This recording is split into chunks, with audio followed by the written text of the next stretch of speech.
ओम news 24 को स्वागत करुच्ची। आसतु जीवा लघुचाप वर्षार वर्तमान 2 सप्ताह है कमी जाइतला परे पुणी बढ़ी शीतर प्रकोप धीरे धीरे बढ़ुची शीत एवं तापमात्रा कमी जाइतला परे पुणी शीतर प्रकोप धीरे धीरे ओडिशा उपरे माड़ देउची। एठी लोक माने शीतरे थरुचंती सारा ओडिशा एवं एई शीतर प्रभाव रे अनेक धनजीवन मध्य अस्तव्यस्त हो पड़ुची। एई शीतरे वर्तमान लोक मानक मध्यरे नाही नथिबा जो नाही नथिबार असुविधार सम्मुखीन होउचंती साधारण जनता। राज्य रे धीरे धीरे लेउटुची शीत एवं राज्य रे फेरिबो शीत।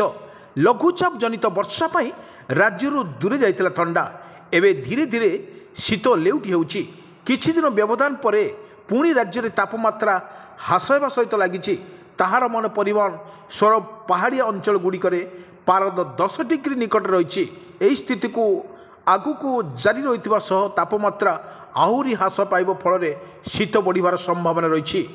आसंता 5 ରୁ 7 दिन पर्यंत राज्य में पाग मुख्यतः शुखिला रहिबो ओ खराटिया रहिबो। एथरक राज्यर उत्तर और पश्चिम दिग को ठंडा सूक्ष्म वायु प्रवाहित हेबो फल राज्य में अनेक स्थान में तापमात्रा 5 ରୁ 7 डिग्री पर्यंत ह्रास पाइब। यह फल सारा राज्य में शीतर प्रकोप वृद्धि पाइब। किंतु आज तापमात्रा ह्रास पाइबा जोगु नुआ वर्ष राति रे यार प्रभाव अनुभूत हेबो एवं शीत आहुरी पड़िबार आशंका रही। लगी रही वर्षा एवं वर्षा फल चाषी धनजीवन नष्ट हो जाता। किंतु विशेषकर देखा गले जो वर्षार लगातार भाव में वर्षार लघुचाप वर्षार धानर परिमाण वर्तमान खराब हो वर्तमान उभय क्षेत्र में शासन और विरोधी दलंकर मुहांमुही एवं यही धान फसल को बारंबार गस्त करुछंती शासन और विरोधी। प्रथमे राज्य सरकार धानग्रस्त एवं प्रत्येक जमी को देखा जाइछंती। माननीय मुख्यमंत्री पहुँची समस्या बुझुंट मोहन चरण माझी एवं देखुंट समस्या। ए लघुचाप वर्षा बल विरोधी दल नेता माननीय लोकप्रिय मुख्यमंत्री माननीय पूर्वतन मुख्यमंत्री नवीन पट्टनायक वर्षा एवं प्रबल क्षति सही जाइए जार नहीं चाषी चिंतार अछंती। चाषर उजुड़ुवा चाषी आत्महत्या गोटे गोटे बड़ समस्या दे सृष्टि करुच्ची। किंतु बीजेपी बीजेडी मध्य घनाघट लड़ई चली बर्तमान चाष को लेकिन बीजेडी सरकार जी चाषों पाखक पहुँचुला बीजेपी सरकार से पाखक पहुँचवार जरूर हो पड़ी विरोधी दल नेता। किंतु ये बड़ कथा हो जो सत्यवादी चाषी सीधा सड़क आलोचना करते नवीन समस्त चाषी को क्षतिपूर्ण मिलिबो बोली नवीन प्रतिश्रुति देइछंती। क्षतिग्रस्त चाषी माने नवीन को गजा देखे धान देखते विरोधी दल नेता नवीन पट्टनायक बिल बुझी और लोक मान समस्या बुझी। ये कही रखुची जो लघुचाप वर्षार बारंबार लोक मान क्षयक्षति होता बेले एवं चाषी सर्वनाश हो सारापर तार धान गंडिक को किपरि खड़ा को नेब से लघुचाप वर्षा करदेलानी।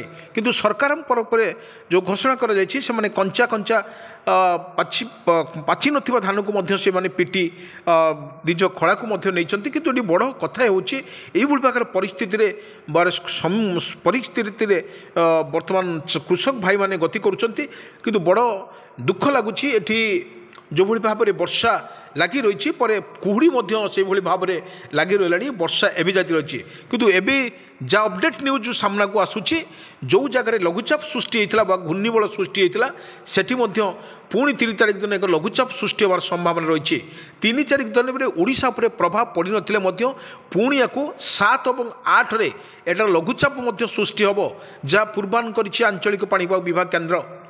एठी दुखरे भाव में चाषी जो सम्मुखीन हो कष्ट सही जो चाष करुवा गंडे तार फसल नष्ट हो धान चाष नष्ट हो नष्ट को लेकिन बारंबार सरकार पाखे अभियोग करते बर्तमान आज देखा मिली प्रत्येक धान क्षेत्र देखु रबी फसल कथा देखु से समस्ते विरोधी दल और शासक मुहांमुही होता बेले से स्पॉट से जाइए धानर चाषी समस्या को समाधान करने एक प्रकार प्रतिश्रुति ଦେଇଛନ୍ତି କୃଷକ ଭାଇମାନେ କୌଣସି ପ୍ରକାର ଏଠି ଧାନ ଚାଷକୁ ନେଇକି ଏତେ ବ୍ୟସ୍ତ ବିବ୍ରତ ହେବେ ନାହିଁ। ସେମାନଙ୍କ ପାଖର ପହଞ୍ଚିବ ତାଙ୍କର ଧାନ ଚାଷର କ୍ଷତିପୂରଣ ଏବଂ ସେମାନେ ଖୁବ୍ ଶୀଘ୍ର ସେମାନେ ତାଙ୍କ ଇନ୍ସୁରାନ୍ସ ଧାନର ଯେଉଁ ବୀମା ଅଛି ସେମାନେ ବୀମା ରାଶି ଉପରେ ପାଇପାରିବେ ଏବଂ ସେମାନଙ୍କୁ ପଞ୍ଜୀକୃତ କରିବା ପାଇଁ ପଡ଼ିବ।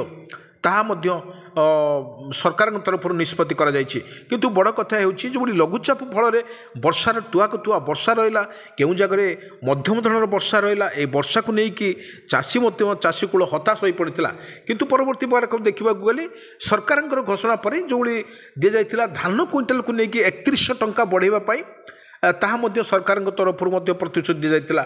ନିର୍ବାଚନ ପୂର୍ବରୁ ଯେଉଁଭଳି ଦିଆଯାଇଥିଲା ଇସ୍ତାହାର ଦେଇଥିଲା ବିଜେପି ସରକାରଙ୍କର ଧାନକୁ ନେଇକି 3100 ଟଙ୍କା କୁଇଣ୍ଟାଲ କରିବା ପାଇଁ, ତାହା ମଧ୍ୟ 3100 ଟଙ୍କା ସରକାର ଦେବେ ବୋଲି ମଧ୍ୟ ପ୍ରତିଶ୍ରୁତି ଦେଇଥିଲେ। କିନ୍ତୁ ବାରମ୍ବାର ଲଘୁଚାପ ଫଳରେ ଧାନର କ୍ଷୟକ୍ଷତି ହେଲା ଏବଂ ଧାନର ମାନ ମଧ୍ୟ ନଷ୍ଟ କରାଗଲା। ନଷ୍ଟ ହୋଇସାରିଲା ପରେ সেই ଧାନକୁ ନେଇକି ଚାଷୀ ମଧ୍ୟ ହତାଶ ହୋଇପଡ଼ିଥିଲା। ଯେଉଁ କଷ୍ଟ କରିକି ଯେଉଁ ଧାନ ଗଣ୍ଡି କରିଥିଲା ତାକୁ କିପରି ଭାବରେ 3100 ଟଙ୍କାରେ ବିକିବ ସେଥିପାଇଁ ଚାଷୀ ମଥାରେ ବଜ୍ର ପଡ଼ିଥିଲା। କିନ୍ତୁ ଏଇଭଳି ଭାବରେ ପରିସ୍ଥିତିକୁ ସାମ୍ନା କଲେ ସରକାର ମଧ୍ୟ ୟାକୁ ଦେଖିଲେ ଆକ୍ଚୁଆଲି ଚାଷୀଙ୍କର ଏକ ଜବରଦସ୍ତ ଲସ୍ ହେଇଛି। ସେଥିପାଇଁ ଚାଷୀଙ୍କ ପାଖରେ ପହଞ୍ଚିଥିଲେ ସରକାର, ଚାଷୀଙ୍କର ଦୁଃଖ ସୁଖର ସାଥୀ ମଧ୍ୟ ହୋଇଥିଲେ। ଏଭଳି ଭାବରେ କହିଲେ ଯେଉଁ ପ୍ରକାର ଗ୍ରେଡେସନ୍ କରାଯିବ ଏବଂ ସେଇ ଧାନ ଗୁଡ଼ିକ ନଷ୍ଟ ତାଙ୍କର ମାନ ମଧ୍ୟ ନଷ୍ଟ ହୋଇଥିଲେ ସେ ସରକାର ସେ ଧାନକୁ ନେଇଯିବେ। କିନ୍ତୁ ବଡ଼ କଥା ହେଉଛି ଯେଉଁ ବୀମା ରାଶି ମିଳିବା କଥା ସରକାରଙ୍କ ତରଫରୁ ତାହା ମଧ୍ୟ ସରକାର ଦେବେ ବୋଲି ମଧ୍ୟ ପ୍ରତିଶ୍ରୁତି କଲେ। ପ୍ରତିଶ୍ରୁତି କଲା ପରେ ଯେଉଁଭଳି ସେମାନଙ୍କର ରେଜିଷ୍ଟ୍ରେସନ୍ କରିବାକୁ ପଡ଼ିବ, ଯେଉଁମାନଙ୍କର କେତେ ଏକର ଜମି ଅଛି ଏବଂ କେତେ ପରିମାଣ ସେମାନଙ୍କର ଧାନ ନଷ୍ଟ ହୋଇଛି ସେମାନେ ଗୋଟେ ନିଜର ଆଧାର କାର୍ଡ଼ ସହିତ ରେଜିଷ୍ଟ୍ରେସନ୍ କରିବେ। ରେଜିଷ୍ଟ୍ରେସନ୍ କରିବା ବେଳେ ସରକାର ତାଙ୍କ ଆକାଉଣ୍ଟକୁ ସିଧାସଳଖ ଏଠି ପ୍ରୋତ୍ସାହନ ରାଶି ଦେବେ ବୋଲି ସରକାର ମଧ୍ୟ ପ୍ରତିଶ୍ରୁତି କରିଛନ୍ତି। ବଡ଼ କଥା ହେଉଛି ଏଭଳି ଯେଉଁଭଳି